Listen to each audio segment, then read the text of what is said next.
very few of you know that I worked at HFS for about 5 minutes between junior and senior year in high school during the summer. So it kind of got in my blood. And that next 73 September, I went to Montgomery College because I had no idea what I wanted to do. Just took liberal arts. And I had one class I could take whatever I wanted. So I took radio production. About a week later, one of the other students came up to me and said, "Hey, you want to start a radio station?" I'm like, "Yeah, let's start a radio station," because we wanted to be John, we wanted to be Surf, we wanted to be Weasel, we wanted to be that. And so it was all just broadcast within one building, but I'm actually going to the college probably next month to talk to them because it's the 50th anniversary of WMCR. And so they're still doing their thing. It's completely different now, but they want to know what we used to do when we walked, 10 miles to school through the snow with no shoes. And so, but this, I never saw this coming.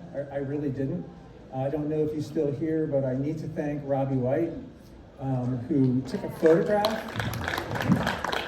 This is all his fault because on a record day, April 20th, 2013, Joe's Record Paradise had Record Day. And they had a panel of HFS DJs there.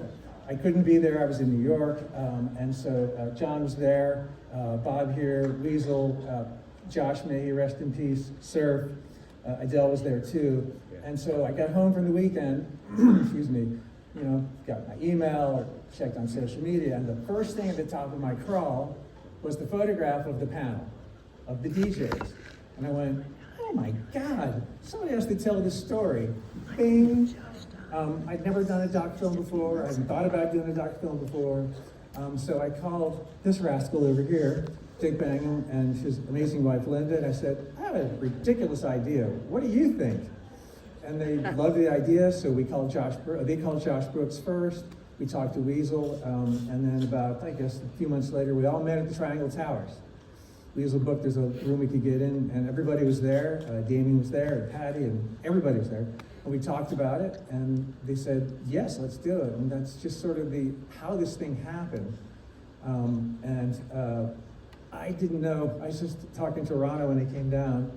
I didn't know half of this stuff, really, because I thought Jake started the station in 68 or 69. I had no idea that these two crazy guys, Bill and Bob, started in 61. So it was a great learning experience about how the station came about, how much it meant to the community. I don't have to tell you, in so many ways, the music venues, where to buy a stereo, the best head shop to go to, where you're going to get your surplus army jacket. I mean, the whole community, it all revolved around this little 2,300 watt station on the second floor of a residential apartment building. Are you kidding me? And so, and Surf said it in the movie, here we are, they've been off the air 40 years, and we are still talking about it. And it still resonates. I know some of you have shared it with your kids. I know, and I've shared it with my own grandson, who's now gotten into vinyl. So I said, have you heard this Savoy Brown album called Looking In? He's like, who's that? So I'm now 2 generations. I'm passing along things that I learned there. And so it's just been an amazing odyssey. And before I stop yakking, I want to say that I could not have done this. This could not have looked so beautiful without the help of a lot of great crews of mine that I've booked around the country, but Dick Bangham. Dickie! Thank you, Dick. We had, as you noticed, not a lot of footage from the 1970s at HFS. They didn't have iPhones, didn't have camcorders, so it was really a struggle to find, material, photographs, posters, bumper stickers, whatever. And when we didn't have some of those things, Dick came up with some really unique animations, like the Jerry Garcia thing, where the radio sound with visual effects. But thank you, Dick, because nobody else could have done that. Yeah! Dickie! And I got to think, just when Jay first said suggested let's make this movie, Linda and I told me he was crazy, and most of the DJs said it too, because it was an impossible thing to capture. It was just a moment in time when all this came together, and how do we present this now, 40 years later? But fortunately, we had a lot of help from people like Al Sevilla, who had taken all the photographs. Patsy, thank you very much. And Dave Nuttycombe, who not only took a lot of photographs and was there a lot, but he also contributed a great deal to just helping nuance this story. And most of the places where you got some laughs, thank you, Dave. And just a lot of the community who all around, we were all got just things just started coming in. We didn't know what to expect next, and there's a lot of stuff that's not in the movie that I keep finding. How come this isn't in the movie? But, John, let me ask you a question. I think some of the greatest moments for me, and I think a lot of the audience, is hearing from these musicians and realizing that for a lot of us, the first time we heard so many of these bands was on WHFS. Do you have a couple of bands that just stay with you in moments from the station interviews or shows or backstage that you recall?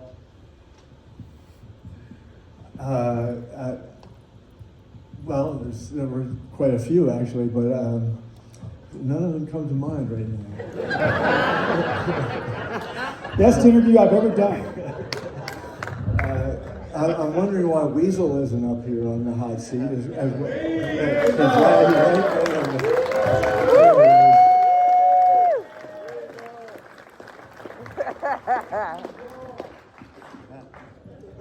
Steely Dan. It's a throbbing Thursday, isn't it? I should say something to answer that question. Something just came to me. Was Root Boy Slim? Root Boy. Yes. No matter what you may have heard, I'm the one who put Root Boy Slim on the air first.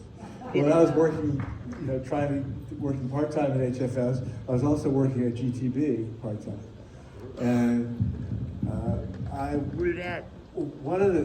there was a concert at Constitution Hall featuring the Paul Butterfield Blues Band, Albert King, and it was the Butterfield Better Days Band, and Albert King. And my girlfriend and I went down to Constitution Hall that night, and there in front of the Constitution Hall was this street person, and I recognized him from a guy I went to prep school for 1 year before they didn't ask me back. But Foster Mackenzie III was a big deal. I mean, it was a serious scholar and athlete at St. James School. And then Yale. And then at HFS. Yale. But I mean, at Yale, and then Yes. and Chess club. USC also. Well, the George Bush story at Yale. Wasn't he roommates at one point with George? They were in the same fraternity together. Right, George W. Bush. They were actually friends. That was deep. No, they weren't No. friends. No, You got him Everybody thought he in was trouble an for asshole. smoking I'm pot sure he did, at but they were phones. acquaintances No. and they knew each other. Not friends. But, well, this is another story and another movie. But I'll just leave it with George was a year behind Root Boy and Bob Greenlee, and they came back the year after they graduated for homecoming and were smoking a joint on the front steps of the the fraternity, the Deeks, the first fraternity in the country, and also the most notorious party. Skulls and bones. Fraternity. But George Bush had become president of the fraternity, and he came out and they were smoking a joint, and he just banned them from the premises, and they're out persona non grata at the Yale Club from then on. We call us strange bedfellows. But one thing you gotta understand about Root Boy, the band, talk about Bob Greenlee. This was not a joke of a band. This was a premier, wonderful, great blues band from Central Florida. It was a too slick bar band from Florida, but you know they were too tight. They were too good. They were. It was inappropriate for And too slick to reggae. But you know what I just found out about 6 months ago, just searching the internet, there is a story from about 1965 or so. The Allman Brothers, right? Greg and Dwayne were in a band with Bob Greenlee in 1965. They backed up a very famous soul singer, and it was absolutely amazing because Greenlee went on to form Kingsnake Records and signed a lot of blues artists. So this was one, Ernie Lancaster, also Greenlee. These were absolutely great musicians.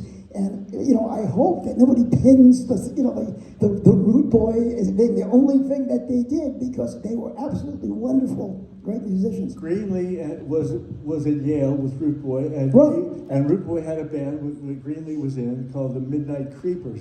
He was the young Prince Lala. Prince Lala And he had an ermine Midnight cape. Creepers.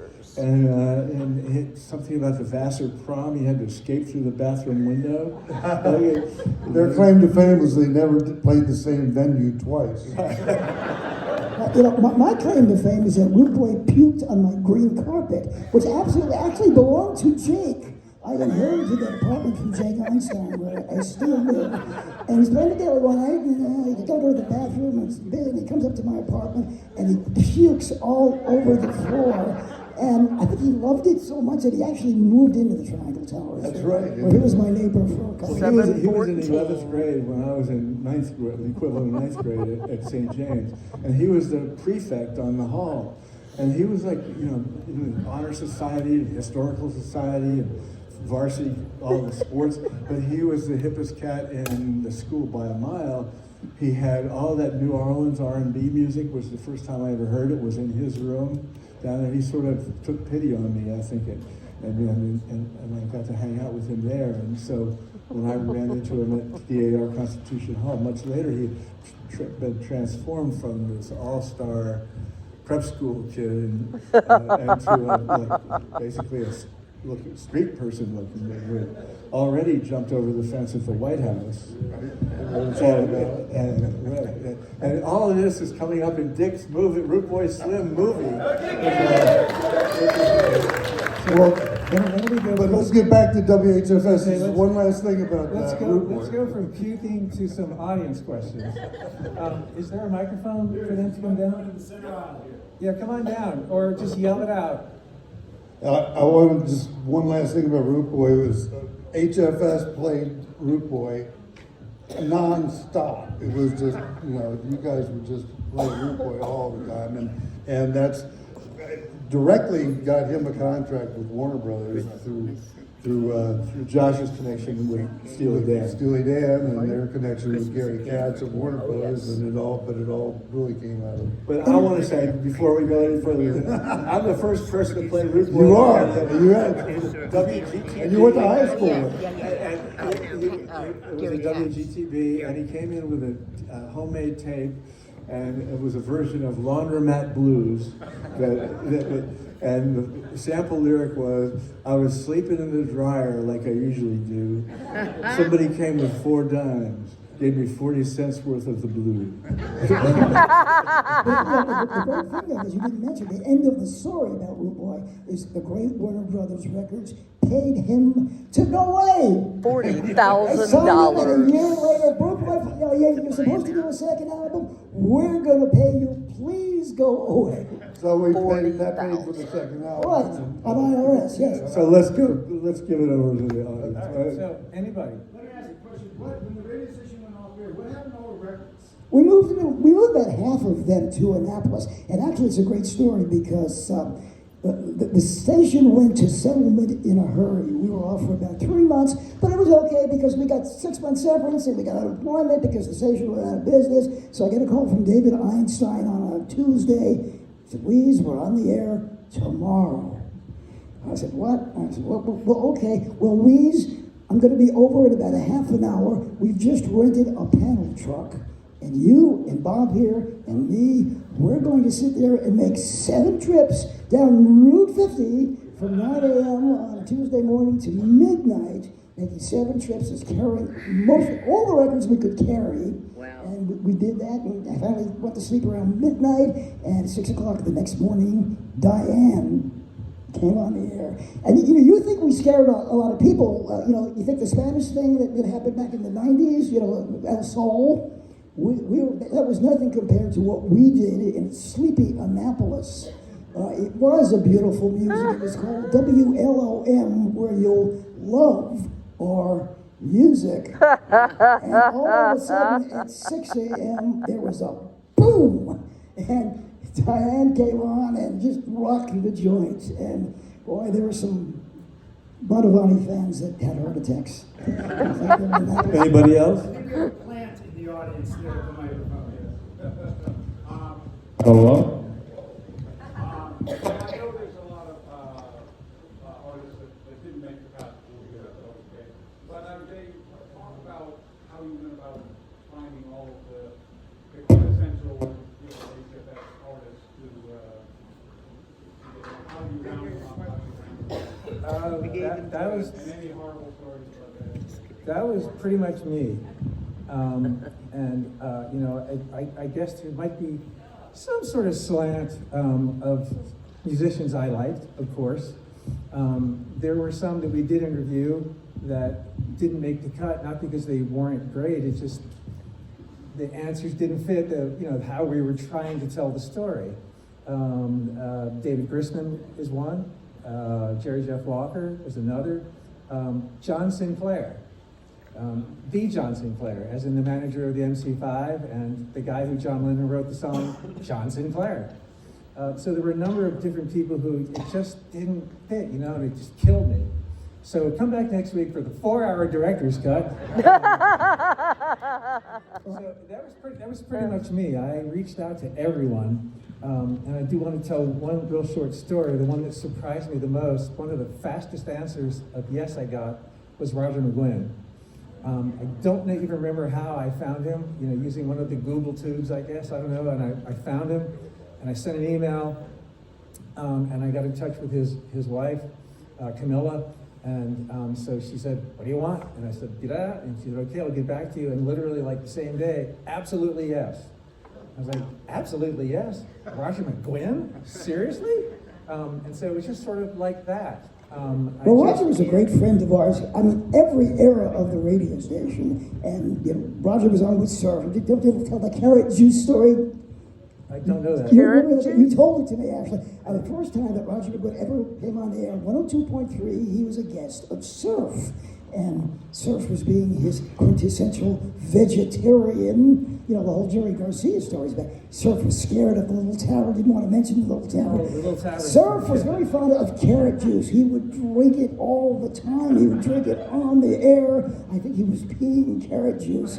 And McGuinn had somehow figured out that Surf was into it because he was just drinking carrot juice. And he says, Surf, how come you're not orange with all that carrot juice you're drinking? It's like Donald Trump, Donald Trump, Surf could have been orange too. He was orange, though. He was, yeah.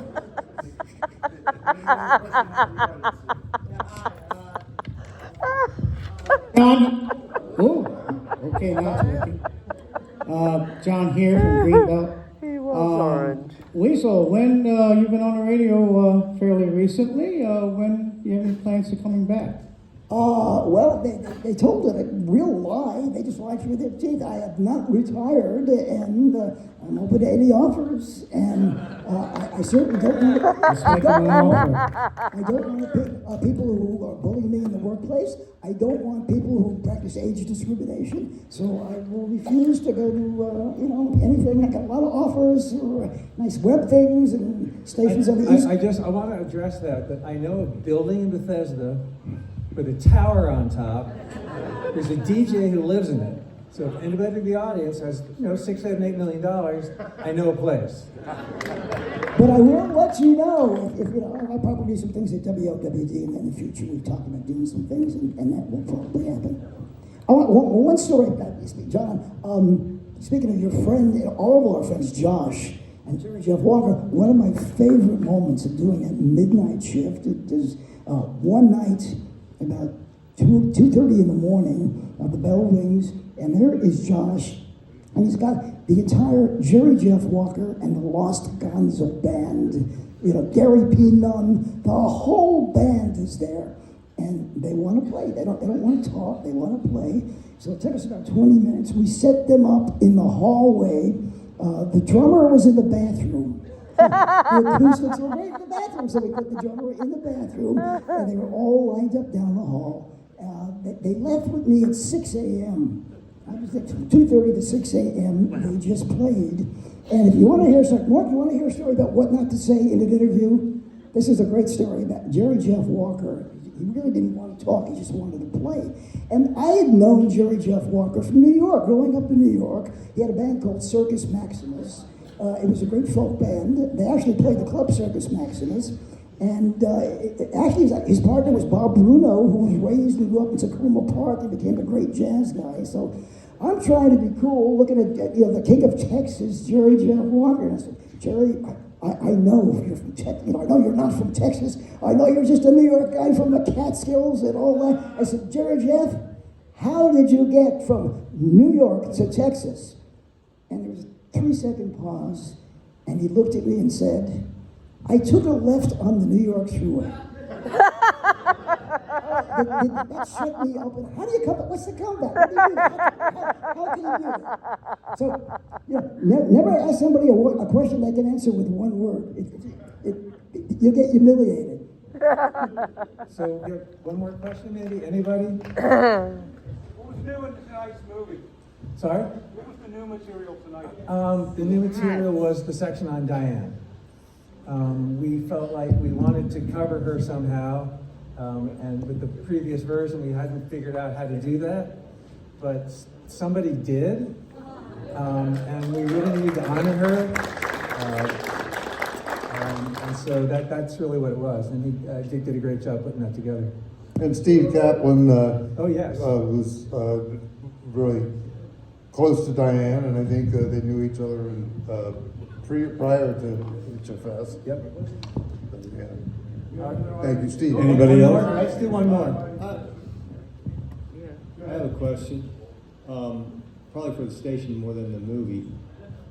Reggae, you guys were kind of on the forefront with reggae, the Night of the Living Dead, but also I remember Sunday Reggae Splashdown, right? Can you talk a little bit about how that, whether that was successful programming, how that went? Seems like you guys were very much great programming, and it went sort of in order.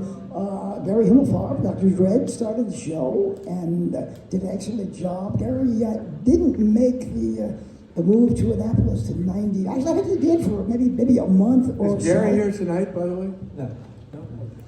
Well, what we did is, first of all, we brought in Nisi from the Baltimore area, and for a while she hosted the Reggae Splashdown, whatever the reggae show was called at that time. And then finally we hired her full-time to do nights, and a great guy by the name of Tom Terrell, a great music guy, became a record guy as well, and he sort of inherited the reggae show, and he also ended up being a full-time jock on 99.1 WHFS. Neat. All right, it's your last chance. Anybody? Yeah, I got a question. All right. What radio stations around do you think continue to carry the spirit of WHFS the most? Well, it seems like there are a lot more popping up, but they mostly, from what I've learned, mostly sort of your nonprofit type stations. There are not too many college stations, a lot of internet stuff, like Mike Marone. WMNF Tampa. Right, so like Mike Marone, who had a little short bit near the end. What low power radio? Bob Shire. Bob what was Shire. Mike Marone had a Tampa. show on Sirius called The Loft, which was just the closest thing I'd ever heard. So now he has his own thing, Mike's Basement. He parted ways with Sirius. But most of the stations that will do this are nonprofit. They're non-commercial. And don't forget WWD. Non-commercial, exactly. Hall Park right now.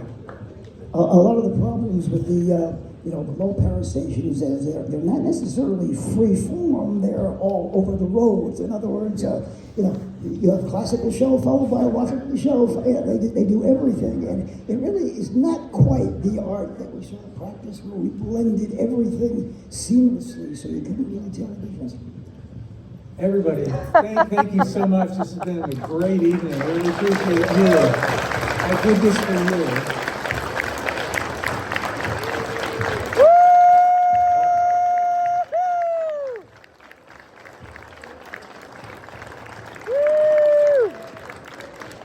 Also, shout out to Richard Harrington, who's and Jeff Kulik, who both